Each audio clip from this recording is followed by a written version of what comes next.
In March 2020, the world stopped. A global pandemic forced billions of people inside their homes. Offices closed, schools closed, families were separated. Suddenly, the entire human race needed a way to see each other through a screen. It was the single biggest opportunity in the history of telecommunications. There was one company that had been waiting 17 years for this exact moment. They were the Verb for video calling. They had hundreds of millions of users. They were owned by Microsoft, one of the richest companies on earth. They had a 10-year head start on the competition. The winner should have been Skype, but it was not. When the world went into lockdown, nobody said, "Let me Skype you." They said, "Send me a Zoom link." In a matter of weeks, Skype became irrelevant. Zoom went from 10 million daily users to 300 million. Skype flatlined. How does a company with a massive lead, unlimited resources, and a household name lose the only war that mattered? They did not die because of a lack of money. They died because they tried to be Snapchat instead of being a phone. This is the story of how Skype snatched defeat from the jaws of victory. The story begins in 2003 with two men who were considered enemies of the state by the music industry, Niklas Zennström from Sweden and Janus Friis from Denmark. They were the creators of Kazaa. If you were on the internet in the early 2000s, you remember Kazaa. It was a file-sharing program. It allowed millions of people to download music and movies for free, illegally. It worked using a technology called peer-to-peer, or P2P. Instead of storing files on a central server, Kazaa connected users directly to each other. Your computer talked to my computer. This was brilliant because it was cheap. Zennström and Friis did not have to pay for expensive servers. The users provided the infrastructure, but the music industry sued them into oblivion. So they took their P2P technology and looked for a new problem to solve. They looked at the telephone industry. Making an international call in 2003 was incredibly expensive. It could cost $2 a minute to call from London to New York. The telecom giants controlled the lines and charged whatever they wanted. Zennström and Friis realized they could use the internet to bypass the phone companies completely. They built Skype. The name was short for Sky peer-to-peer. It used the same technology as Kazaa. When you made a call on Skype, your voice was not going through a central server. It was bouncing through a network of other users' computers. This meant the cost to run the network was almost zero. On August 29, 2003, they launched the beta. The promise was simple: free calls to anyone in the world. It felt like magic. The audio quality was better than a phone line. Within months, they had millions of users. They were the fastest-growing software company in history. The phone companies were terrified. Skype was doing for free what they charged billions for. By 2005, Skype had 50 million users. They were burning through the telecom industry like a wildfire. Big tech companies started circling. Google wanted to buy them. Microsoft wanted to buy them. Yahoo wanted to buy them. But the winner was a surprise: eBay. In September 2005, eBay announced they were acquiring Skype for $2.6 billion. It remains one of the most confusing acquisitions in tech history. eBay was an auction site. People went there to buy used vintage clothing and Pez dispensers. Why did they need a video calling app? The CEO of eBay, Meg Whitman, had a theory. She called it frictionless commerce. She imagined a world where you would see a used car on eBay, click a button, and immediately video chat with the seller. It was a nice idea on paper. In reality, it was a disaster. Nobody wants to video chat with a stranger selling used underwear. Skype users hated the eBay integration. eBay users ignored the Skype button.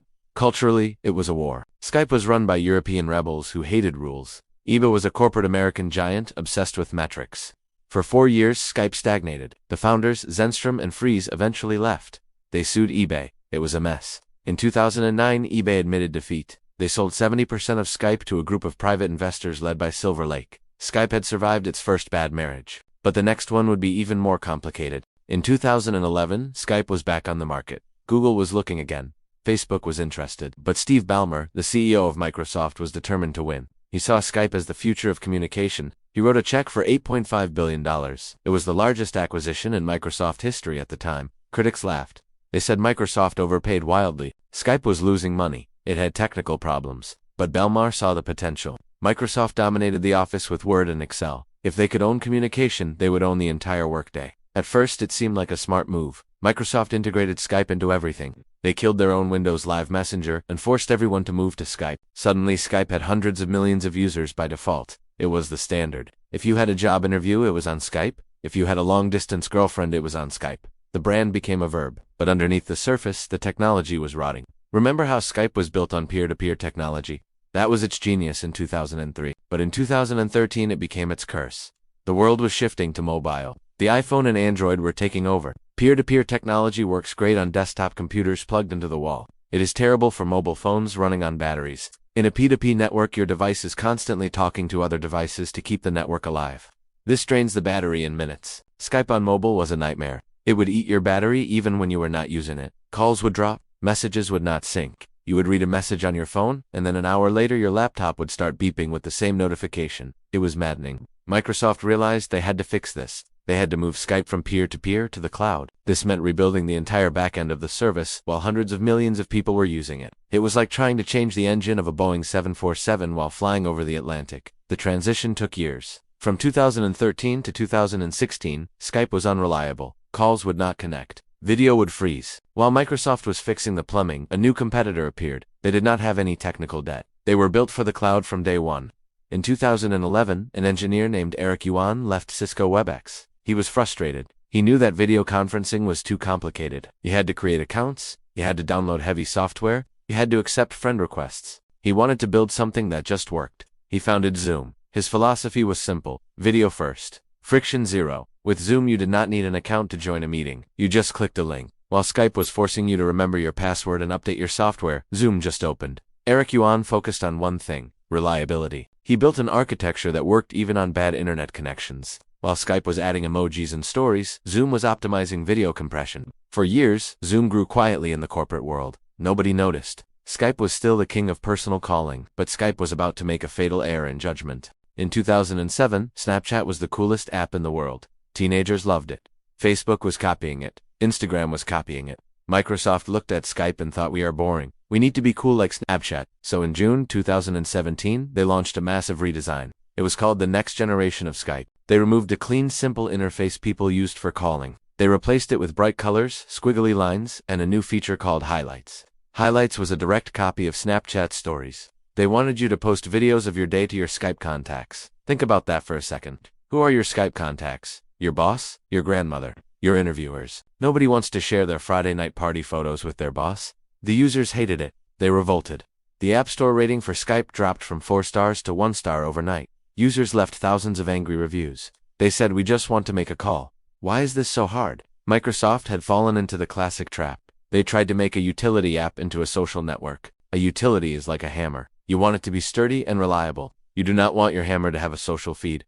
Skype was a hammer, but they tried to sell it as a fidget spinner. It took a year for Microsoft to admit the mistake. In 2018, they rolled back the design. They apologized. They said, we overcomplicated things. But trust is hard to build and easy to break. Millions of users had already looked for alternatives. And just as Skype was recovering from this self-inflicted wound, the asteroid hit. March 2020. The COVID-19 pandemic begins. This was the Super Bowl for video calling. Overnight demand for video exploded. Skype had everything they needed to win. They were installed on almost every Windows computer in the world. They had a 17-year brand history. But when people went home, they did not open Skype. They opened Zoom. Why? Because Zoom was easy. Grandmothers could use Zoom. Teachers could use Zoom. You just sent a link. Skype still required you to find a username, send a request, wait for them to accept, and then call. It was too much friction for a crisis. The numbers tell the story. In December 2019, Zoom had 10 million daily participants. By April 2020, they had 300 million. Skype grew too, but it was pathetic compared to Zoom. Microsoft saw the writing on the wall. They had another weapon in their arsenal. Microsoft Teams. Teams was Microsoft's answer to Slack. It was built for business. Microsoft decided to put all their resources into Teams. They integrated video calling into Teams and sold it to corporations. Skype was left to die in the corner. In 2021, Microsoft announced that Skype for Business was shutting down. They migrated all enterprise users to Teams. The consumer version of Skype still exists today, but it is a ghost town. It is filled with spam bots and old accounts. The verb has changed. We do not Skype anymore. We Zoom. Today, Microsoft is doing fine. They own LinkedIn. They own Xbox. They own Azure. They are worth $3 trillion. But Skype is a scar on their history. They bought it for $8.5 billion.